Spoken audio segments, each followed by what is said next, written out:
जय श्री कृष्ण। राधे राधे भक्तों।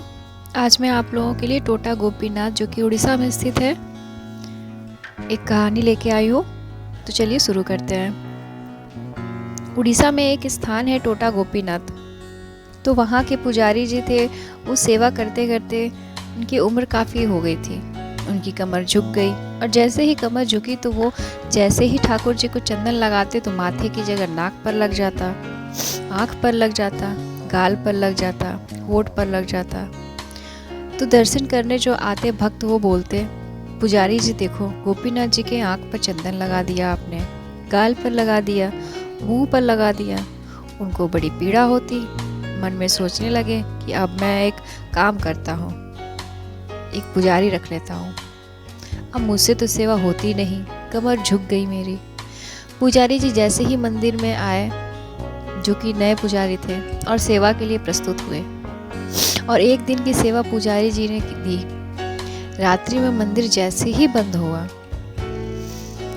तो पूर्व के जो पुजारी जी थे, जिनकी कमर झुक गई थी, तो उनके स्वप्न में ठाकुर जी गए और ठाकुर जी जाके बोले, देखो मुझे आपसे ही सेवा चाहिए, ये कोई और मेरा स्पर्श करे मुझे पसंद नहीं।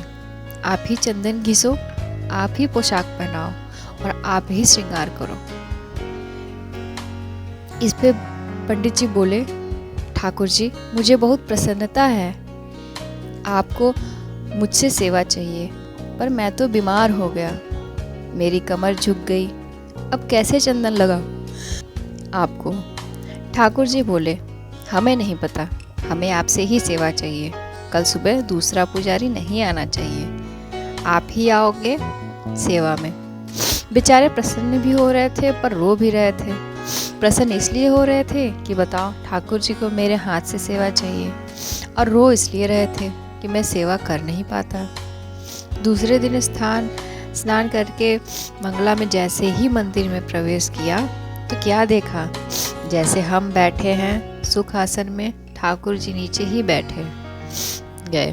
बोले, लो हम भी बैठ गए, अब करो हमारी सेवा। तो उनका नाम पड़ गया टोटा गोपीनाथ।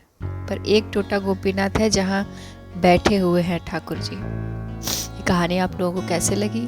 अगर अच्छी लगी हो तो लाइक करें, कमेंट करें और शेयर करना ना भूलें। जय श्री कृष्ण। राधे राधे।